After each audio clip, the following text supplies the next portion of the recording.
Hey, this is Billy from Silverstein, and you're watching TV6. I'm Brett. I'm here with TV6 and Silverstein at the House of Blues.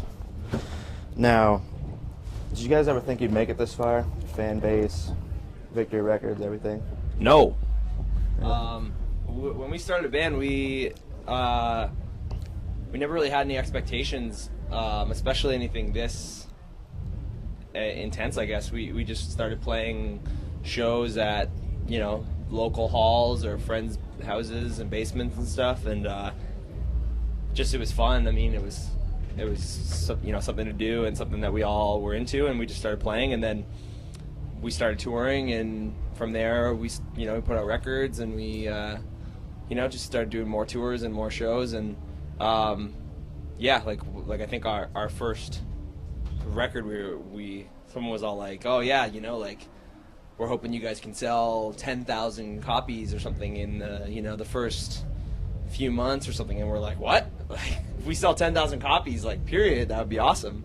And now things have just been really great, and the shows have been huge, and a lot of the shows have sold out and stuff, so it's been really rad, just growing to that without any expectations.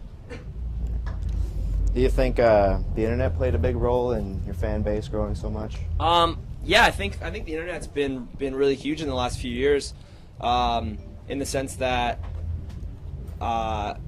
it's just given a whole new medium for kids to find out about new bands, and I guess it's when I was younger, I used to find out about bands from older people that went to shows, or my older brother, or I'd go to a record store and buy a CD, and the guy working at the record store would suggest something else, and I think the internet's just broadened that, because there's those kind of opportunities all over the internet now. You read about a band, and you read that they're sound like some other band, and you might want to check them out, or you'll go on a band's MySpace and it'll link to another band's MySpace. There's just so much to find out about bands now, and I think it's definitely been a blessing for some bands, and it's definitely changed things a lot, because now it's really easy to find stuff. So it's definitely changed the vibe of the way the scene is, but it's definitely been helpful for us, I think.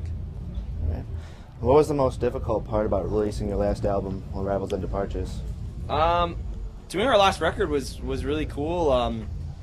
I think the only thing that would really be difficult was trying to stay on that kind of no expectations thing, because when it's your third record and you've been a band for 7 or 8 years, there's a lot of people that put a lot of expectations on you, and put a lot of pressure on you for how well the record's supposed to do, or how it's supposed to sound, and aside from anyone kind of involved in the band or the label with that, there's just so many fans that are expecting you to put stuff out that's as good as your last record, or they're expecting to like it. So you have a lot of people to please this far down the road. So I think that was the hardest thing. But with that, we just kind of we didn't really think about it too much, and we just said let's just play some song, just to get together and play, and whatever comes out we'll record, and that's what we did. There wasn't very many songs cut from the record, and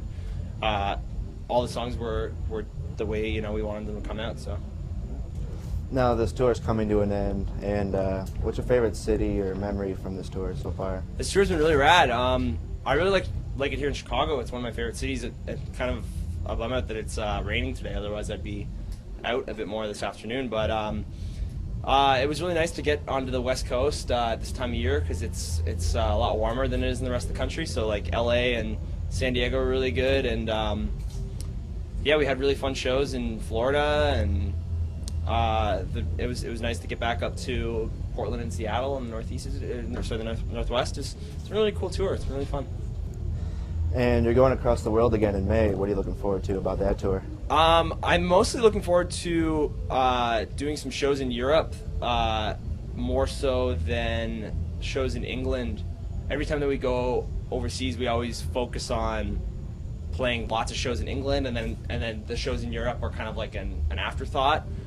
So we'll end up doing 10 to 20 shows in the UK alone, and then go over and only play 5 shows in Germany and stuff. But now we're actually focusing on Europe, and we're getting to play a bunch of cities we've only been to once or never before, and we're only playing 2 shows in the UK. So usually I think the UK really gets us down for some reason, and just the vibe over there and the weather, and it's just always really depressing. So this time we'll be able to experience a little bit more of the culture in Europe and maybe have a better attitude about it. Now we're about out of time, so I want to wish you guys good luck tonight. Good luck with the rest of the tour and tour coming up in May. Awesome. Thanks so much. Yeah.